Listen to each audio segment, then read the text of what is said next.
FM. It's the Friday Sports Scene with Keith and Koivisto. Talking local sports every Friday.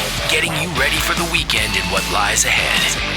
High school sports, UConn, ECSU, and more. The Friday Sports Scene with Keith and Koivisto is brought to you by your local Dunkin' stores. Route 32 South Windham, 1015 Main Street, Willimantic, 1575 West Main Street, and 407 Jackson Street. The Friday Sports Scene. Now, here's Keith C. Rice and Jan Koivisto.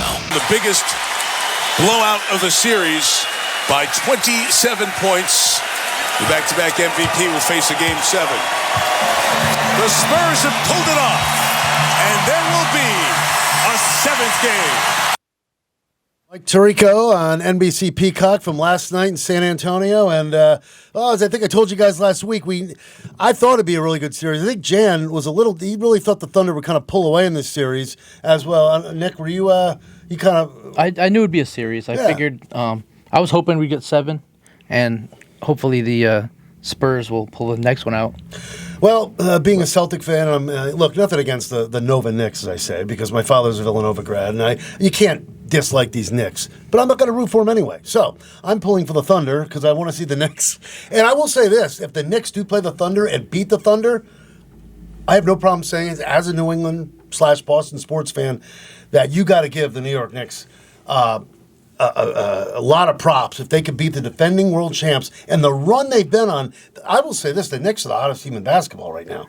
So if they could beat the Thunder, the defending world champs, and they've won, 11 straight, they've been blowing people out. I think 262 points is their margin of victory at this point. It's been insane. Yeah, I almost think no matter who they play, because if they play the Spurs, then the Spurs are the better team to me. So I think no matter who they play, especially if they win a 4 or 5 again, it's kind of crazy how good they've been. I do think that's not going to happen, though. I think the finals will be a series no matter who it is, but I think things have really fallen really, really good for the Knicks with getting, the last 2 series. They swept back-to-back series. And a lot of people are saying, well, look at the 24 Celtics, who I think had a great team. Oh, they had a cakewalk. They played the Mavericks in the finals. But look, that 24 Celtics team, and a little bias here, I thought they were winning the NBA title that year. I don't care who they played. Me too. And the Knicks, again, I have to go back. Do you think the Knicks had a similar easy road? They played the Hawks, Sixers, and the Cavs. Yeah. I think an easy road. The higher seeds lost. I think the Celtics would have been a tougher matchup. I think Detroit would have been a tougher matchup, even though we knew they were maybe a little phony as a 1 seed. But I think the final, no matter who they play, is a real series. So I agree. And Nick, would you agree? I think we're looking at probably Knicks Thunder. I'd be shocked if OKC goes down at home. Although I told you guys the Spurs are a great team. Wemby has been phenomenal. Steph Castle. Yeah, I think. Yeah, this is the best time of the year for pro basketball. It's, fun, and I love to see the 7-game series. Just because I love basketball. So, absolutely, yeah. No two better words in the world of sports as Game 7. So, we got that to look forward to tomorrow night. All right, the band is all here. We got, of course, the Chronicles, Jan Koivisto, the coach, Nick Erlinson playing hooky from work today, Keith C. Rice, and we got a big show for you. The May 29th edition. Hard to believe we're turning the corner and heading towards June. Lots to talk about. Let's get to the rundown because our first guest will be standing by in moments, not standing by, of course, over the phone, and that is the great Tommy Spector, who will share a few words with us about his 8th grade Porter softball team. They won the championship a little over a week ago, so that'll be coming up at 3:15. Let's get to the Dunkin' Friday Sports Scene rundown here. We'll start with Coventry. Coventry baseball rolls over Canton 13-3 in 5 innings to take the NCC title. Congrats to Coach Stanizzi there. Coventry softball, and a surprise, loses to Granby. I believe that was the NCC championship game, 4-1. But they'll be moving on to the state. So best of luck to those Coventry Patriots teams there. Lyman loses 8-0 Wednesday to New London in the postseason. Jan, as I go through some of these local teams, if there's a team I left out, please let me know. Sure. Lyman loses 8-0. This is in baseball to New London in the postseason. They'll play at Woodland on Monday. Lyman softball, also the postseason home game on Monday. Wyndham Tech softball loses to Wilcox Tech 7-6.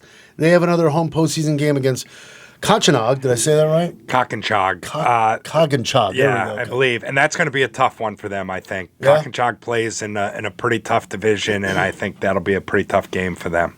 Kogenchog. That'll be Monday at 3:30. Good luck to Wyndham Tech. E.O. Smith, baseball and softball, they're still alive here. The baseball team is 9-11. They'll play at Xavier. Xavier is how they say the high school. The college is Xavier. Just throwing that out there. But we all say Xavier. Yes. So anyway, Xavier takes on E.O. Smith Monday that's the States, right? That's the States, and I think EO's got a shot at that, and it's not a terrible trip, Middletown, so I think they got a shot at winning that game. And E.O. Smith softball, they're 10-10. They'll play at Mercy. All these games, a lot of games on Monday, it looks like. Are there any teams that I left out there? Or? No, you got it. I was going to talk a little bit about Coventry because I think they've been so dominant in softball. I think they got a pretty tough draw in the States, though. They'll play. They get a bye, which I never think is great for the state tournament because then they'll have about a week before they. Kind of like the they'll Knicks. play. I don't think those byes are great. And then they got Valley Regional, who plays against some of the top teams in Hale Ray, North Branford. So they're going to be tough in the first round, the round of 16, I guess, because they have a bye. Then probably Holy Cross, who plays an LLL schedule, and then they'll get into there's 4 teams in Class S that everybody's pointing to: North Branford, Hale Ray, St. Paul, and then Coventry. So that's going to be quite a bracket to watch. You think the Coventry softball loss to Granby was, first of all, a little bit shocking? You think they'll be okay in the States? I think if Coventry girls lose in any sport, it's shocking. Exactly. So it seems. However, they played them twice. They had beaten them twice, but one of the games was 7-6, so it was close. And I talked to Johnny Uricchio a little bit, and he basically said that there was a great pitch game, and they had trouble getting hits. That's the formula. That's the thing with baseball and softball. You can be the top seed, but if you run into a good pitcher, you might scrape the score, run into, and then you got to figure it out. Absolutely. And it was kind of a shocker because Jan and I were texting earlier, and when he texted me the score 4-1, I checked really early this morning. It wasn't posted yet. I think we're both a little shocked. Yeah, 1 run. You don't really see it with the Coventry softball team. But yeah, we'll see what happens in the States. I'd love to get Coach LaHouse back on, maybe even Coach Stanizzi, as Coventry baseball and softball enter the state tournament. Major League Baseball, Red Sox are 23-32, 12 games back of the first place Tampa Bay Rays. Sox will be in Cleveland tonight at 7:10. That's a 6:10 pregame on WILI. Yankees head out west. They'll be in Sacramento to take on the Athletics, not the Sacramento Athletics, they're just the Athletics. And the Yanks are a game and a half back. Tampa's been kind of struggling. They've dropped 4 in a row. Yanks have, played those tough Kansas City Royals. Carlos Rodon faces ex-Yankee and ex-Met, Luis Severino, at 9:40 tonight out west. Mets, looking for a little payback after getting swept by the Marlins last weekend in Miami. They'll host the Fish tonight. Freddie Peralta on the mound for the Metropolitans at 7:10. As we mentioned, NBA winner take all Game 7 of the Western Conference Finals tomorrow night at 8 o'clock on NBC Peacock, San Antonio at Oklahoma City.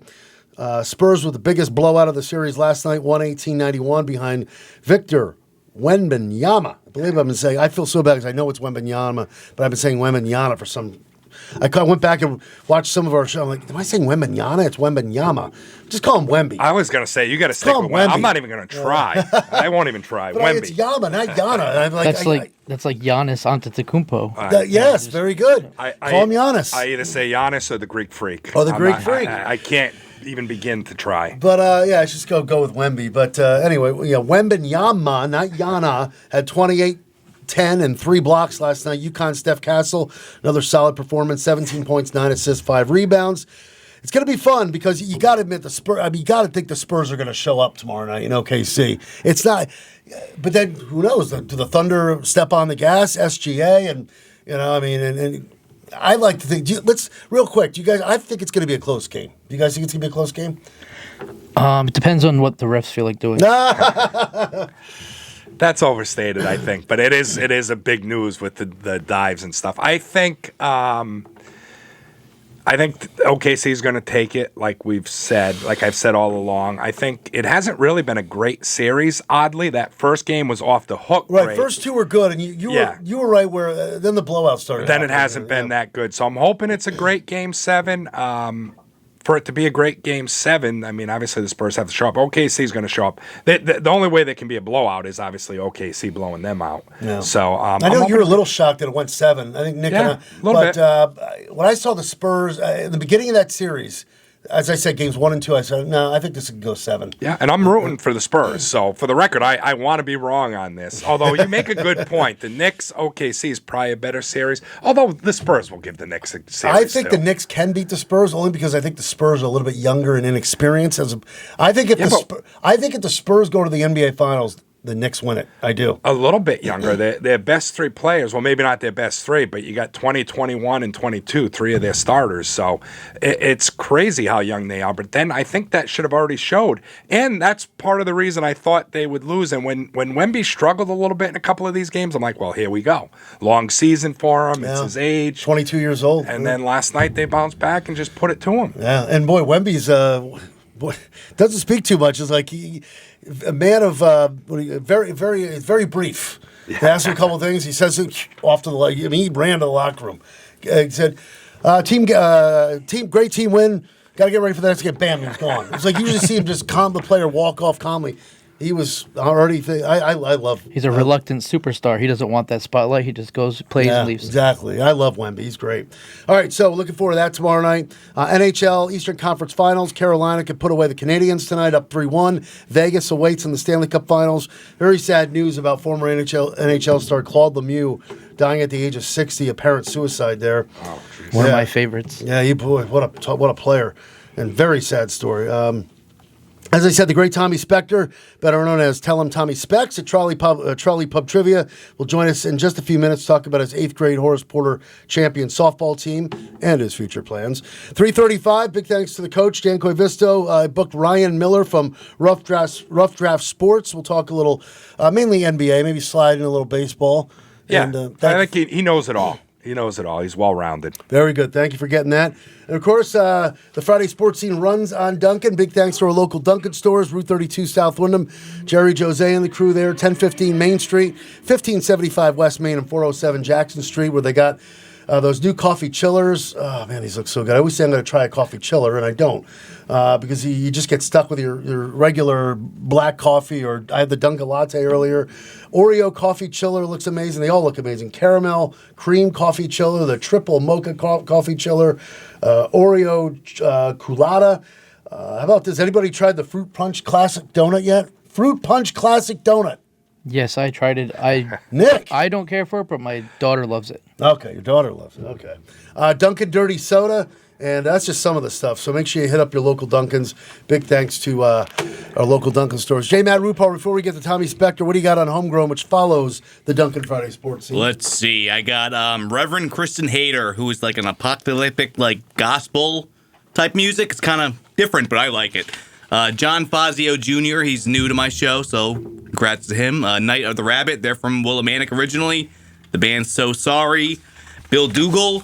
And one more I want to talk about is Beyond 1969 with Tom Forst, who's a blues rock Hall of Fame inductee.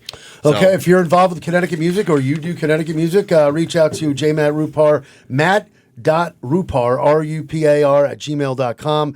Homegrown follows the Dunkin' Friday Sports Scene every Friday at 4:05, brought to you by Eastern Insurance Associates. And, of course, you can catch it on our sister station, I-98.3, every Saturday night or / Sunday morning at midnight.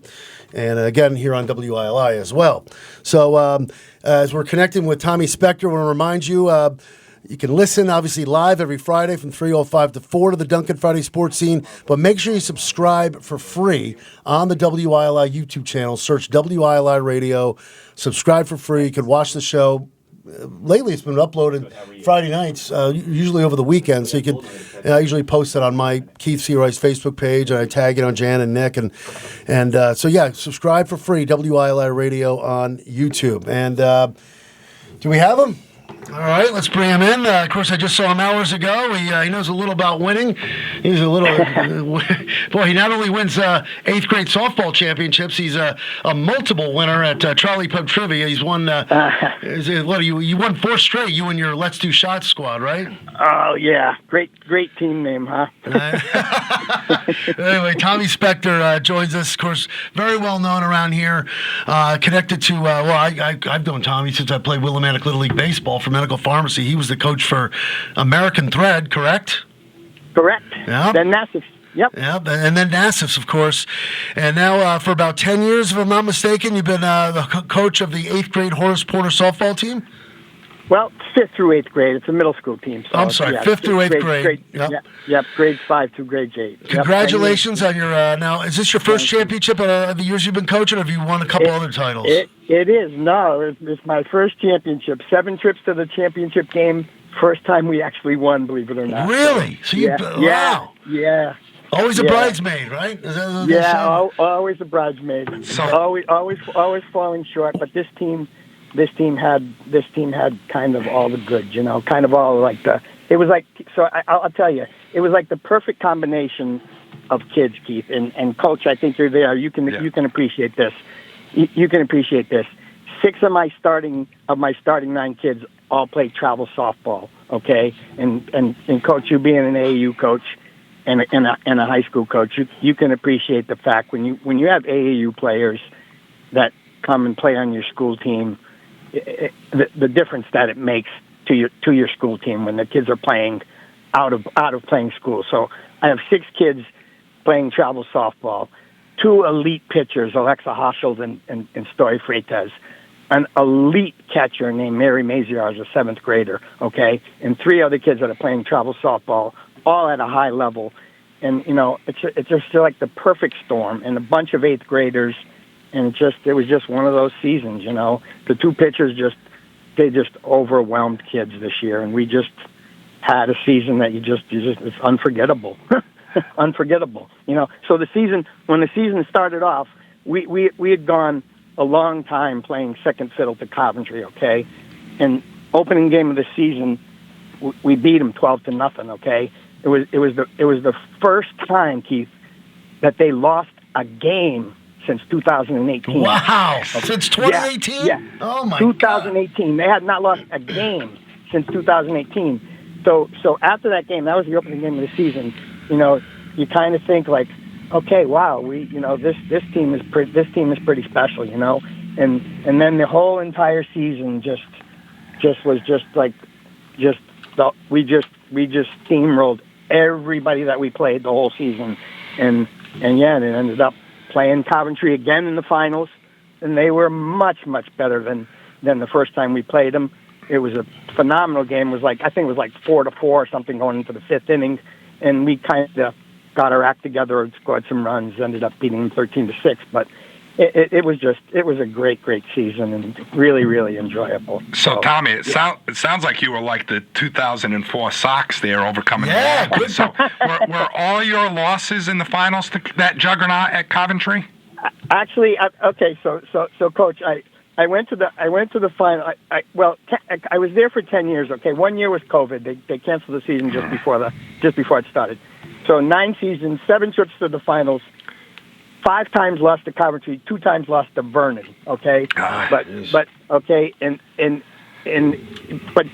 Coventry is a complete juggernaut. They won champion. They won every other championship except the 2 times that Vernon won. And then every year that I've been there, Coventry won a championship every year except 2 times when Vernon had a really, really good team for 2 straight years. And we were fortunate enough to make it to the finals, to play them in the finals twice. But that's the funny thing. You mentioned AAU, so your girls are probably pretty good friends with some of those Coventry girls through the travel part of it. 100%, 100%. And great friendships, and they were hugging and loving one another after the game. That's great. And mutual respect. And I got nothing but love for Coventry, for the program, for their coach Jen Rogers, who I have massive respect for, and the girls on that team so much respect for the girls on that team, so much respect for that school and that program and everything that they've accomplished, and to finally kind of like, kick the door in and kind of beat them finally, it really felt good. It was a great analogy by Jan there. Great analogy by Jan with the 2004 Sox. We're talking with Tom Spector here on the Duncan Friday Sports Scene on WILI and the WILI Radio YouTube channel. And, it's funny because we, lately especially, we see Coventry comes up a lot in this show just because how talented they are in all these sports, volleyball, basketball, of course, baseball and softball. So, Tom, as respectful and humble as you are, you had to really feel good to beat Coventry, especially in the championship game, huh? It really did. I mean, it was, you kind of knew as the season was going on that, when we played them the first game, okay, after the game, you kind of figured, as if everything kind of went well, we would probably see them when the season ended again another time in the championship. And as it panned out, that's how it panned out. And it was a great rematch, and they played so good in the finals, the Coventry team. But we just had a lot of firepower. I'll tell you, we hit from 1 through 9 in our batting order. I had 5 kids on my team who played all 4 years, played in the championship. All 4 years, 5 kids, and I talked to you about Alexa's story. But I had 3 other kids: Bree Sutherland, Kit Taylor, Elena Sanchez. They were on the softball team for all 4 years and got the experience playing in the championship for all 4 of those seasons that they were there. That first year as 5th graders, when they came in as 5th graders, you could kind of see, we got blitzed pretty bad that first championship game, and then kind of kept closing the gap. And then last year was a 4 or 5-0 game we lost in the finals. Well, you could kind of tell we were right there, and then you saw what we had coming back, and we had 8 kids coming back, pretty much an entire starting lineup. And then we had some kids come out to the team this year that hadn't played for a while, and we had an 8th grade girl, Sophia Trotter's her name. She came in and she jumped into second base, and she hadn't played softball for her entire career at Border. Jumped right into the lineup, played second base, played every day. And everything just worked out like so perfectly for us. We're still excited. I'm actually, I'll tell you, it's funny. I'm driving and I pulled over into a parking lot because I knew you'd be calling in a couple minutes. On the way to the park, okay, because the softball team and the baseball team, who also won a championship, I have to give a shout out to the baseball team because the Porter baseball team also won a championship this year. They're having a little get-together up at the park today, baseball, softball team, getting together on the softball field. I think it's going to be a little boys versus girls. I don't know if they're going to throw a tennis ball out there or something, or what they're going to do, if they're going to try to see if the boys can hit the girls pitching. I don't know, but I'm on my way there to that's going to be kind of like the last little get-together with the baseball team and the softball team. Wait a minute. When's the parade, Tommy? When's the parade? No. Come on. There's no parade. Today's a little last hurrah of get-together of everybody playing. We have sports awards nights a week from Monday. I'm sure that's going to be a really, really good event because the school always puts on a really nice event. So that's going to be quite the celebration because it's been a really, really long time since the baseball team and the softball team has won championships in quite some time. So that's great. I'm really, really looking forward to that. Nick Erlington's here as well, along with Keith. Nick's got a question for you, Tommy. Sure. How vital is it having those travel ball girls on your team to help the other players with their development and all that stuff? I can't express how vital it is to have kids play travel softball. So we like a couple of it, 3 of them. My 2 pitchers and my catcher have been playing travel ball since they were like 9 years old. Okay, and so the 3 of them are like they're elite high level players. Alexa, Story, Mary. Okay, and then slowly but surely, the other 3, Elena, Kit, Avery. They all joined travel softball, and they got better and better and better. So, and the younger kids they look up to these kids, and they see the work ethic, okay, and they see the time that these kids spend trying to get better, and they just want to model themselves after these kids, because I have a couple of fifth graders on my team that they're kind of awestruck by the way that these kids play, because the work that they put in away from the field to be better players it's really, really, really something. So it's very, very important. And Coach will tell you the same thing, that having those AAU players or travel players or club players or whatever you want to call them, when you have a couple of those or a few of those or a team full of those, it means the world to your school team. Just about, we're almost up against it, Tom, so we'll let you go in just a sec, but we got to know, rumors have been swirling. What are your future plans? I mean, are you going to stick around and try and repeat, or did I hear a little birdie tell me that you're stepping down? What are the future plans for Tom Spector and Horace Porter softball? No, I told the school before the season even started, actually at the end of last year, that this was going to be my last year. And I am sticking to that. So it was my last season, and I'll be honest with you. I love it there. Okay, don't get me wrong. It has absolutely nothing to do with the school or softball or anything. The school has treated me so wonderful. Okay, but and honestly, my brother's getting older. He has to come into work all the time when I leave to go to softball. It's not fair. It's not fair to him. And I really am grateful for all the time that he comes into work. But one of the two of us has to be at work, right? At some point during while work's going on, so that I can go to softball. Okay, he's got 5 grandchildren. 2 of them are in Rhode Island. 1 of them is in Massachusetts. 2 of them in Connecticut. And I just feel like I'm doing a disservice to him, to be honest with you. He just every day he's got to pop into the office, and I take off to go to softball every day. And 10 years, it's a great run. It really is. Well, you've had a tremendous run. I mean, think about it. I mean, look, you got it done this year, but you've been in the championship all those years. That says a lot about you as a coach, but more importantly, you're a family man, and that's why it makes you such a great guy. Looking out for your brother and your family. I appreciate you saying that. I really do. I really do. What a great run, and congrats on a tremendous season, and way to close the chapter and get it done against a great Coventry squad. And we thank you so much for a few minutes and taking time out of your day. We know you're going to go head up there and see the girls. Thank you, man. I appreciate you having me on. I'm humbled that you thought enough of having a junior high school coach come on your radio show program. Well, we gave you props at the end of last week. I said, I got to get him on to talk about this. You deserve it, Tommy. Yeah. Great job. Thanks, Tom. Keep up the great guys. work Thursday nights at Charlie Pub Trivia, too. Thank you, man. Talk to you guys soon. Thank you very much. Thank you, Tom.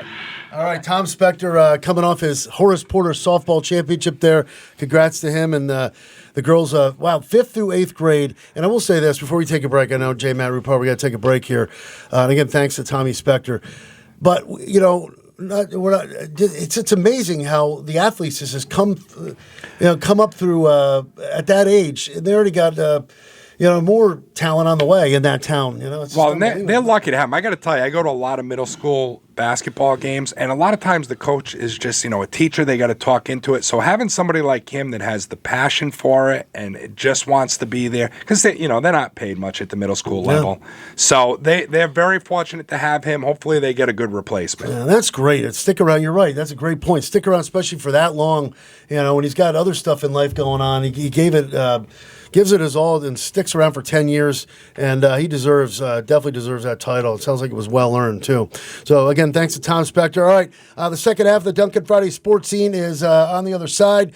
Keith C. Rice, Jan Koivisto, Nick Erlinson, and in just a few minutes, Ryan Miller from Rough Draft Sports will join us here on WILI. Ian Eagle, and this is the Duncan Friday sports scene on 14 WILI and 95.3 FM. All right. Thank you, Ian. He's in his little break period here because now he's resting his voice for NFL season. He's done with because the NBA will the finals will be Mike Breen. Right. He won't do anymore. Yeah. And Tarico's doing the NBC Peacock thing, which you'll get him tomorrow night for Game 7. All right. We're back here taking you at 4 o'clock, and then just after 4, it's J. Matt Rupar and Homegrown here on 14 WILI 95.3 FM and the WILI Radio YouTube channel. Keith C. Rice, the coach, Jan Koivisto, and Nick Erlinson. Before we get to our next guest, Ryan Miller, Nick, you got a little shout out, right? Just want to let everybody know to go down to Dodd Stadium this Tuesday at 5:30 p.m. Watch some free baseball. My son's team, the Columbia Lebanon Camping Beavers, will be playing the Willimantic Elks team.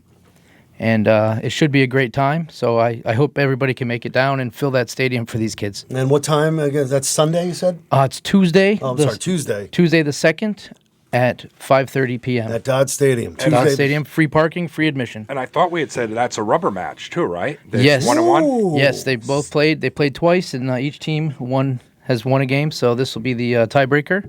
So there should be some kind of trophy like they do in, like in college football where you win that game, you get a trophy. There should be some type of definitely. Yeah, that would be cool. Elks trophy or Hoist Camping the Beaver trophy. At Dodd Stadium. That'd be great. So good luck to Maverick.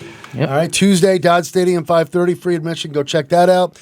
All right, time for our next guest here, Ryan Miller from Rough Draft Sports. We can thank the coach, Jan Koivisto from the Chronicle, for setting this one up.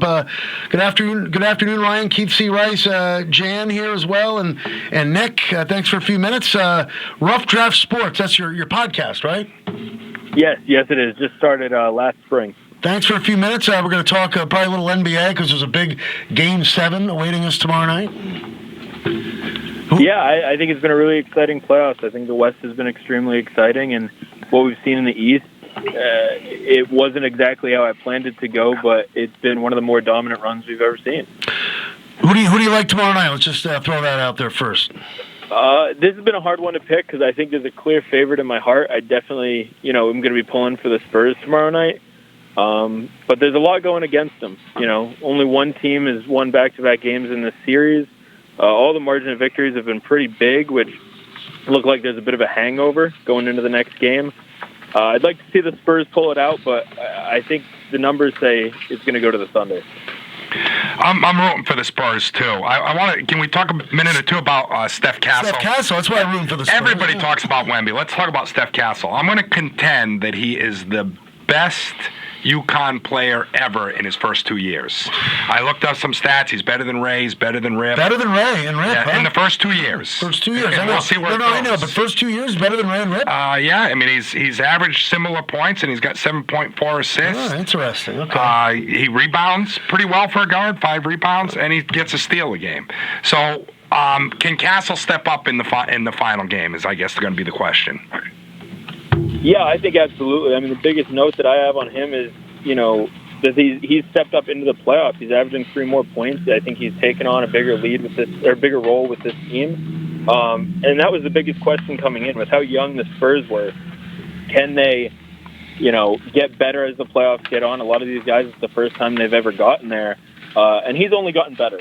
I think the other thing that you talked about there is, can he be the best UConn player? I think he's definitely far on track here. Something that gets underappreciated in every sport, but basketball especially, you'd only win Rookie of the Year once. It goes on that resume forever. And so the fact that he got it is, I think it's a phenomenal step in the right direction. Ryan Miller from Rough Draft Sports joining us here on the Duncan Friday Sports Scene on WILI. Let's continue to talk about Game 7 of the Western Conference Finals tomorrow. We said at the top of the show when we started talking about it, because we're coming off the Spurs blowout in San Antonio last night. I think if the Spurs, I'm kind of pulling for the Spurs too, Steph Castle, but I'm also anti-New York, so I wouldn't be disappointed if the Thunder wins. I think the Thunder can beat the Knicks, and that's where I'm getting at. I think if the Spurs go to the finals, I think there's a good chance the Knicks beat the Spurs. Ryan, what do you think about that?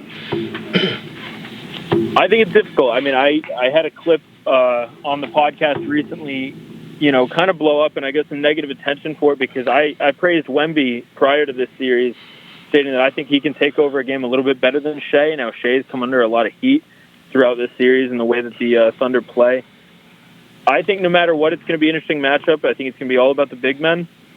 in one hand, you're going to have the Thunder going against New York, and Cat, I think, gets himself in a lot of foul trouble. He's averaging 3.5 in this series, and that's kind of where he's been his whole career.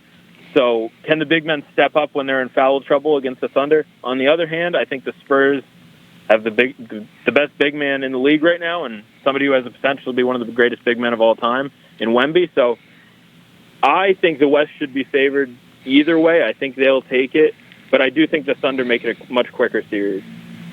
I got to, it's weird. The Knicks, after they had that, of course, they swept 2 series in a row. They adjusted to the layoff somewhat in Game 1 of the Eastern Conference Finals against the Cavs. Although now Cleveland almost pulled it out there. The Knicks made a furious comeback. But you saw the effects of the layoff in that first game in the Eastern Conference Finals against the Cavs. Different animal here. The layoff going into the NBA Finals. You got 2 better teams. Oklahoma City and San Antonio is definitely not Cleveland. Could this layoff for the Knicks this time around for the NBA Finals play a little be more of a factor? Absolutely. I think it's something to look into every time. The one thing that starts to go towards them and should help out a little bit is just how physical this Spurs series or the Spurs Thunder series has been. I think they're really starting to beat up on each other, and if Game 7's anything like the rest of this, potentially even going into overtime, it's really going to wear on them. So I think that definitely helps a little bit, that rust versus rest argument. On the other part of it, too, I think it's such a amplified energy that you're going to have in the NBA Finals, and it's such a big game. I think it'll be hard for them to come out slow despite the long rest. Let me ask one more quick follow-up to that. So the Knicks, not to be a stat geek, but they're averaging the most in the playoffs, right about 120. They're giving up the least by about 100, so they got about a 20-point margin of victory. Do you think that is all based on the weakness of the East in the matchups, or is part of it just they really are playing that good? I think we saw a very similar situation with the Celtics just a few years ago. I mean, you can only play who you can play. I think they'll step up. The dominance that they have had throughout the East has given me more confidence, and whether I like it or not, that they'll be able to put up a fight and potentially win this series no matter who they're playing. Early on, before the playoffs even started, I'd hoped for a Celtics win, but in all honesty, I kind of thought the West would just breeze right through, whether it was the Spurs or the Thunder. Now, based on how dominant they've been, even though it is weaker competition, I think they definitely stand a chance. Yeah, the paths are definitely similar to the 24 Celtics to 26 Knicks, and it's hard to believe that, that Jalen Brunson was like a role player when he was with Dallas. And when the Knicks got him, I think a lot of New York fans are, okay, Jalen Brunson, he'll be nice, he's a nice little compliment with the guy. Who would have ever thought he'd be like one of the best players in the NBA right now? And I've heard, again, these are New York fans saying this, well, he could be up there in the conversation, a little extreme, as one of the best Knicks of all time. I've heard people throw that around. Are you a little shocked at, what are your thoughts on Jalen Brunson, what he's done in New York? I think it's absolutely phenomenal. The stat that really stood out to me, and obviously it's different roles. Once they brought him in, they kind of wanted him to be the guy right away.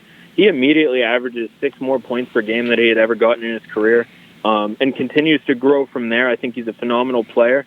And the big thing that stands out when I look at it is that city as a whole, whether it's, the Knicks or any team in any sport. You were seeing it with Aaron Judge. They need that championship. If he gets a championship, I think that propels him further than any award, any personal accolade, any kind of stat.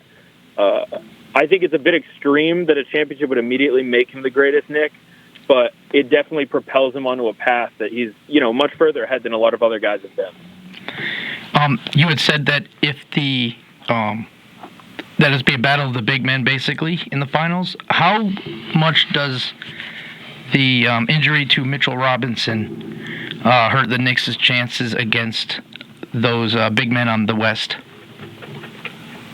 I think Mitchell Robinson's performance, regardless of the injury, was going to really heavily weigh in on who wins this series. And so I think now the injury just kind of amplifies that.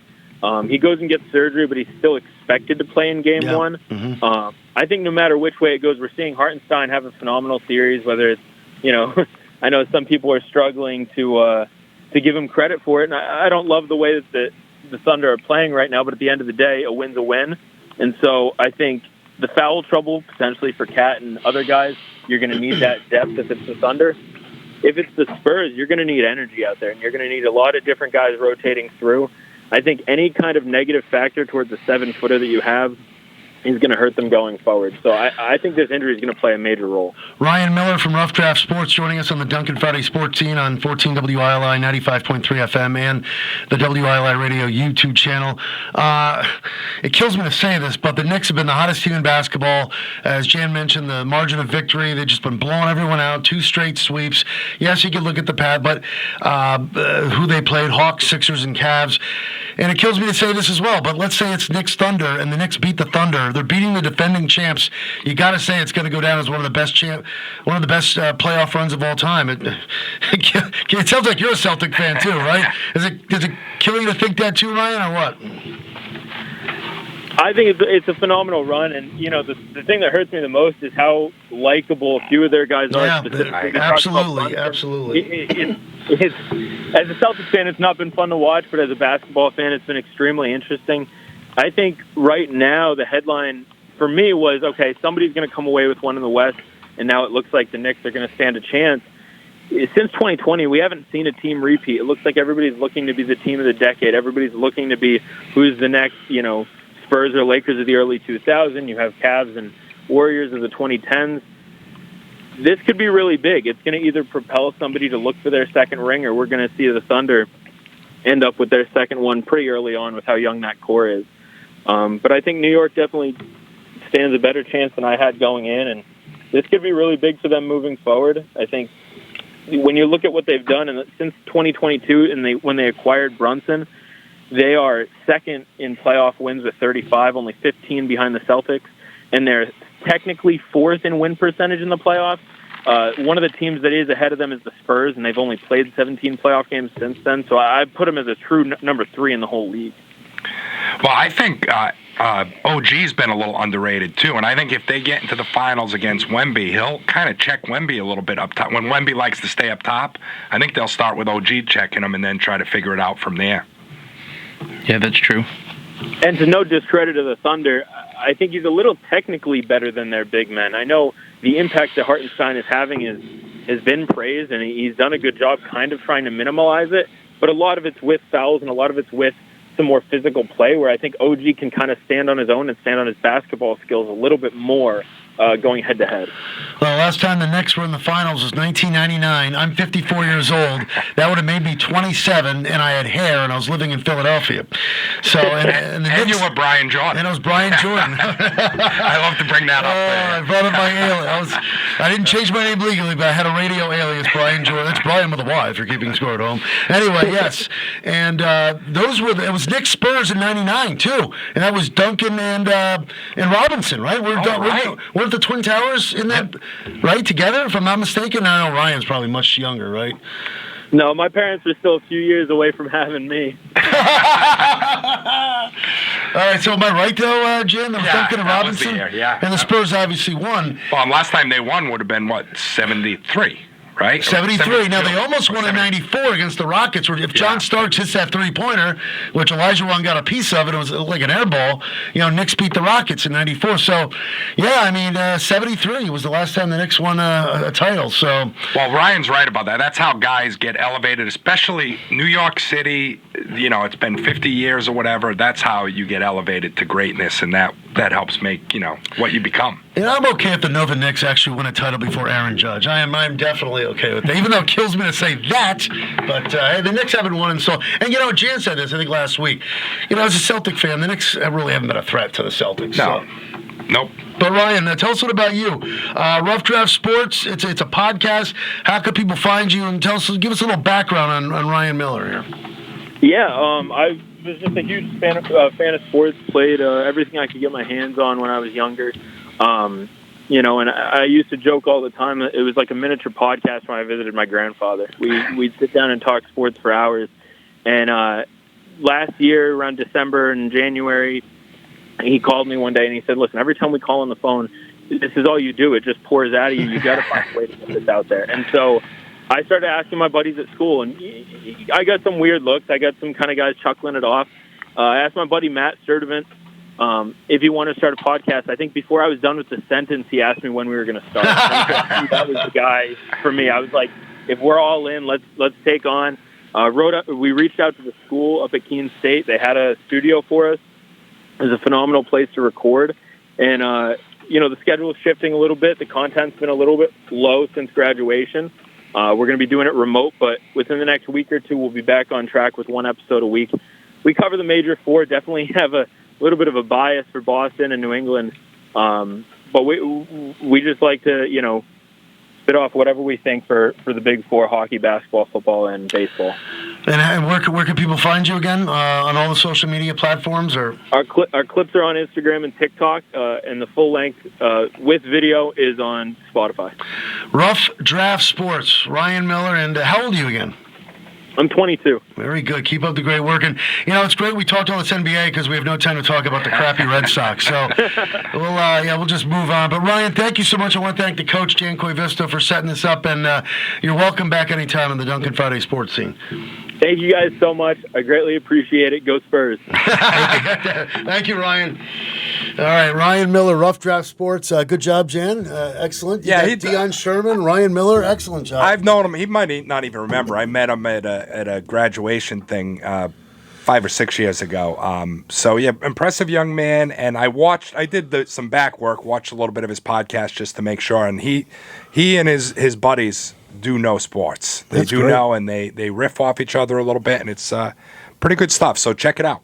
I'll be sure to tag him when we post the YouTube link, which our trusty producer, J. Matt Rupar, sometimes gets up on a Friday night or sometime over the weekend. We'll definitely, I tag Jan and Nick, so if you want to follow them. And one of these days, if I get around to it, I should probably make a page for the Duncan Friday Sports Scene. But just add that to all the things that are, on our plates these days anyway. But, hey, look at that. Another show just goes by like that. Big thanks to Tommy Spector, and, of course, Ryan Miller. Let's spend the last couple of minutes, I guess. I'd rather not talk about the Red Sox, but about the Game 7. Let's stick to Game 7. That's the big highlight of the weekend. Yeah, and it's finally doing it right, I think, for the NBA. Well, it maybe just worked out luckily, but that it's on a Saturday night at 8 o'clock. These weekday games, or even a Sunday at 8, is a whole different animal. Now the kids can watch it.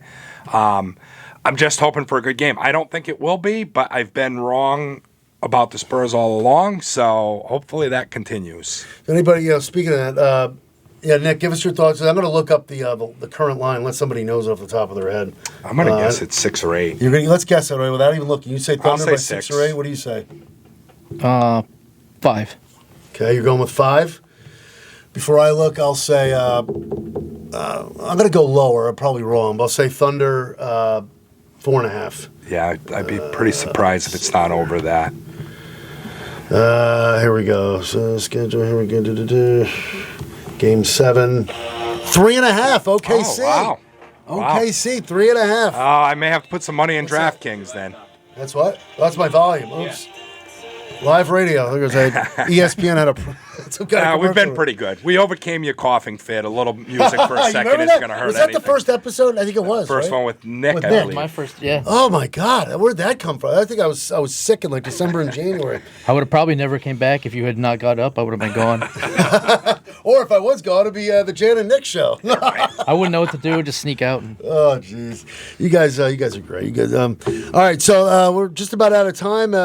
We got J. Matt Rupar with Homegrown coming up next. Don't forget, we encourage you to listen to Red Sox baseball. We are. I'm all kidding aside. We're Red Sox fans here, except for this guy's an Athletics fan. He's got the Yankees. He's going to stay up late and watch your Athletic. He's actually wearing a Shohei Ohtani jersey. He's got a Dodgers jersey. I want to start getting all these jerseys and hats. So he comes in with There's a guy at the flea market on Sundays that sells them pretty cheap. Yeah, you're right. Do you have all MLB teams? And not MLB. I have all the NBA, and I have had all of the NFL, but I sold my Browns jersey. You sold your why? Was it Deshaun Watson? It was Tim Couch. Tim Couch. Maybe even worse, if that's possible. Maybe even worse. Yeah, we got to talk about this. I got to, of course, my wife, you don't have any room for that. Anyway, all right. So we all hoping for a close Game 7 tomorrow night. Spurs and Thunder. Again, big thanks to our guest, Tell him Tommy Specs, Ryan Miller from Rough Draft Sports. Congrats to Coach Specs and his Horace Porter 8th grade softball team. The coach, Jan Koivisto, the Chronicle, Nick Erlinson, J. Matt Rupart, of course, our local Dunkin' stores. Enjoy the weekend, and hopefully we stay dry. It looks like it's going to rain now. Homegrown coming up next on WILI.